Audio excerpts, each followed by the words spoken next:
Well, hey gang, Chase here, and today I want to talk to you about the new and improved GoPro Hero 6. Now, despite looking identical to the GoPro Hero 5 in every way, there's a very big difference hiding inside this little body, and that is GoPro's very own GP1 processor, and they claim that it brings double the performance, and that means enhanced image stabilization, improved image quality, and higher frame rate options, and more. So, when I think of GoPros, I think of motorcycles. I ride with Chicago's premier open riding group, Chicago United Riders, and whenever I go to a meet, everyone has GoPros mounted somewhere. So, despite the fact that it was a nearly freezing cold day in November, we all met up. I gave them 6 Hero 6s to see if the Hero 6 could stand up to these claims.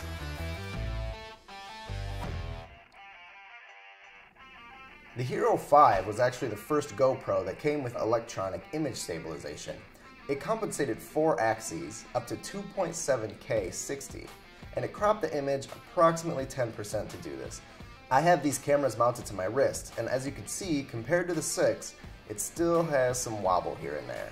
The Hero 6 is more stable because its new processor compensates for 6 axes of movement. It's also available at up to 4K 24, which is nice, and it claims to only crop the image 5%. Whether I have these cameras mounted to my wrist, whether we put them on someone's helmet, or we mounted them directly to a bike itself, I was very impressed with the results. And because the Hero 5 and 6 have identical bodies, you could still use GoPro's Karma Grip or even that drone for maximum stability.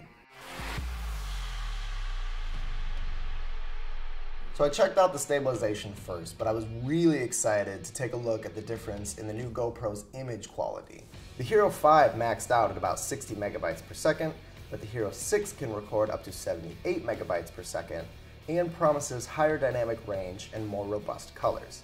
I set the cameras to their flat profile and Pro Tune during the day, and the differences weren't drastic, but they were noticeable for sure. The Hero 6's dynamic range was better. The blacks had a little more detail to work with, and the highlights, especially the sky, were exposed a lot better.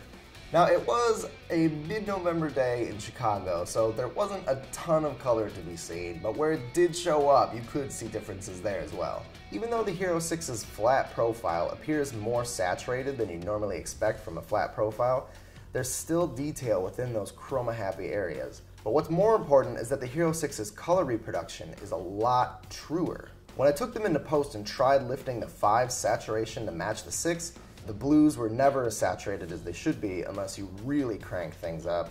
The reds were saturated, but looked really unnatural, and anything that was yellowy or green, they all got too chroma happy too easily and lost their natural look. Now, these cameras have never been low light beasts. You know, like when you're making a camera that's smaller than a deck of cards, you don't have the luxury of putting a nice big sensor in there to help you in those darker spots. But the Hero 6 did show improvements over the 5. Its image was sharper and less noisy. But I did have to contend with some chromatic aberrations. I'm thinking it was the really yellow streetlights we were under that just threw the color space off. I was seeing blue aberrations in the hazy Chicago sky and yellow aberrations wherever the streetlights touched. When we got on the Lakeshore Drive, where the lights are still white, there just aren't as many, I started to see those aberrations in the sky again. Maybe that's just fall off from the yellow lights that are in the city, and those lights are just the Hero 6's kryptonite.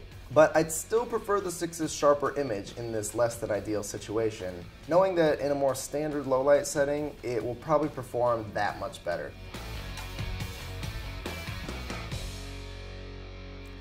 The Hero 6 has the same resolution options as the Hero 5, but it can shoot double the frame rates in each of those resolutions. So 4K, you're now up to 60 frames per second, 2.7K, you're up to 120 frames per second, and at 1080p, you can record 240 frames per second.